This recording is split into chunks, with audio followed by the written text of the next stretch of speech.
Mga establishmento gireklamo sa mga senior citizens na wala muhatag og discounts nga gimando sa balaod. Leslie Caminada Vistil, Suginlimi. Ipatawag sa buhatan sa City Legal Office ang di mo minus 8 ka mga establishmento nga wa muhatag og diskwento ngadto sa mga senior citizens. Matud pa ni City Legal Officer Attorney Jeron Castillo, nakadawat og daghang reklamo ang buhatan sa Office of the Senior Citizens Affairs. Lakip sa mga gireklamo nga wa mipatuman ang mga pharmacy of restaurant. I've already sent notices for conferences, to all these establishment owners so that we will call them and call their attention and let them explain why they are not following the law, the basic provisions of the law.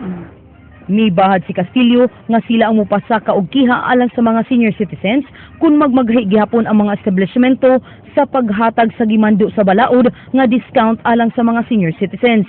Lakip nga mapahamta nga silot mao ang pagsira sa ilang establishmento. I will even go to the extent of recommending foreclosure of these businesses if necessary. If necessary. Kung dili gyud, kung grotesque gyud ang violation, then why not, no? Leslie Caminada Vistil, News 5. Tulo ka mga sumbong gisangat at tubangan sa ombudsman batok kang Mayor Sunny Osmeña sa Toledo City. Ang nireklamo, mga konsyal sa dakbayan nga sakop sa kontra ni Osmeña. King Perez ug Ginlimi. Gifile ang tulo ka managlahing reklamo batok ang Toledo City Mayor John Henry Sonny Osmeña at tubangan sa Ombudsman Visayas. Unom ka konsehal sa Sangguniang Panlungsod sa Toledo ang misangat sa reklamo.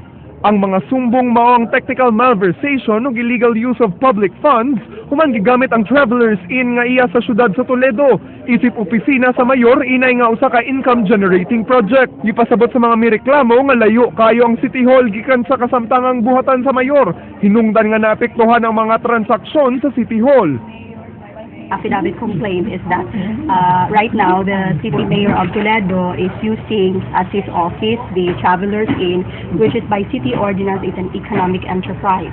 Now he's using it against its function as provided in law as an economic enterprise without the approval of the Sangguniang Panlungsod.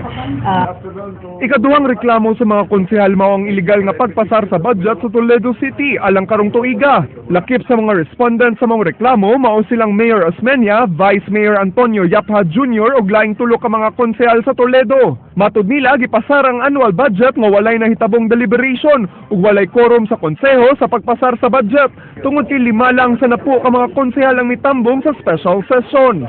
Ang tulo ka mga miyembro sa minorya nga mitambong sa session nga silang Councilor Ricardo Pepito ug Councilor Jill Espinosa natinga na lang nga napasar ang budget. The Honorable Jill Espinosa sa roll call but ato man ang gi-objectan kay nahibaw man tayo may quorum. Good afternoon. During my last committee report, the committee was asking for them to pass the prerequisites of the proposed budget, and we were asking for an updated comprehensive development plan and the local development investment plan, which up to now they have not passed.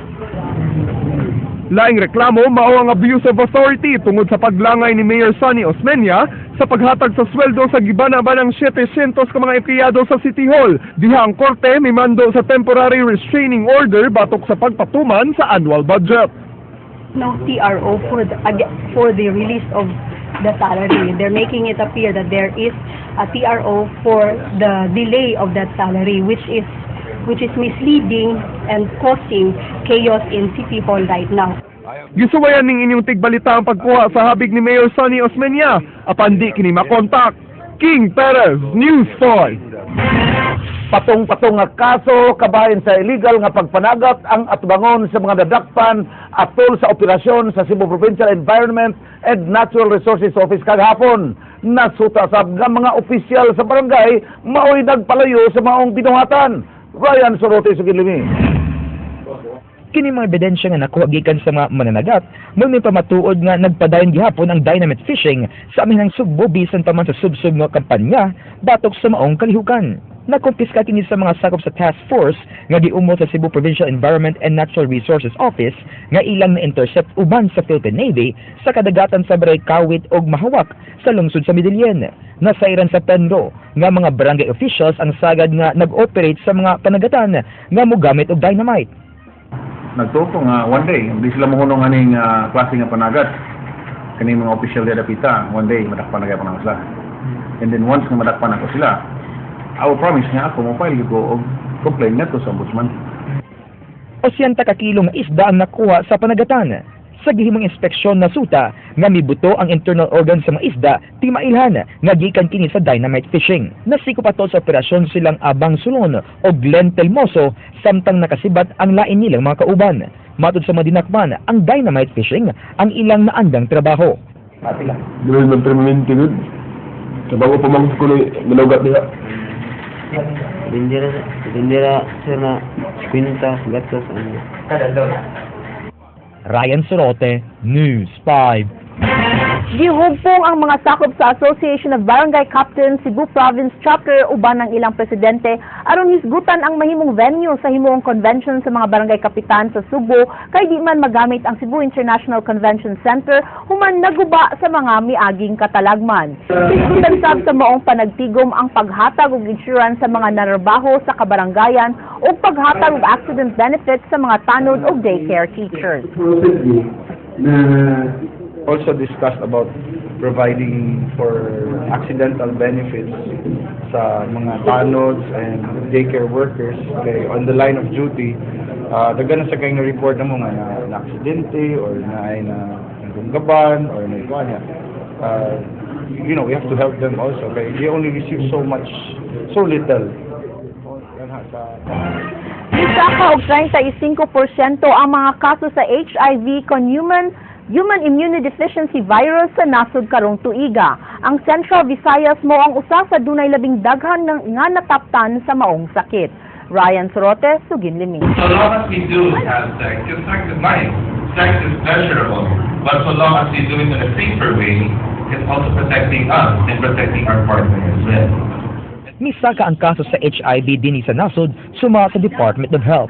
Sa unang tulo ka buwan karong tuiga, dunay 498 ka mga kaso sa HIV ang nadugang sa ilang listahan. Mas taas kinig 35% kung itandi sa 370 nga kaso sa unang tulo ka buwan sa miaging tuig. Kasagaran nga transmission sa maong virus pinaagi sa needle sharing, sa paggamit sa drugas ug mother-to-child transmission. Apan ang kaso sa mga lalaki nga makighilawas og lalaki mo'y labing dako og gisaka. Suma sa DOH. 95% nga nataptan og HIV mga lalaki.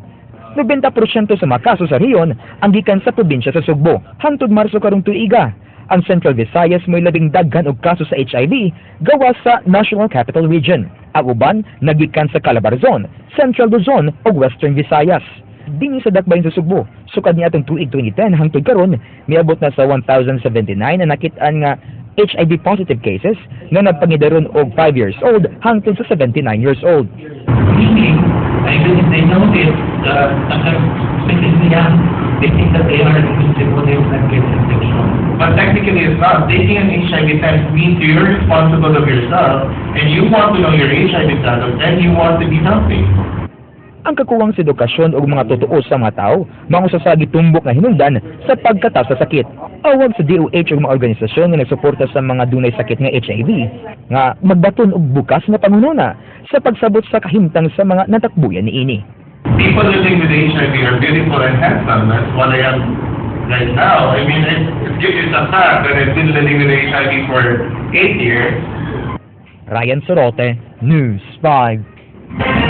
Og mao kadto naglangkob sa ato mga balita sa Aksyon Bisaya karong adlaw, Miyerkules, Mayo 14, tuig 2014. Kini si Frank Balilong Jr.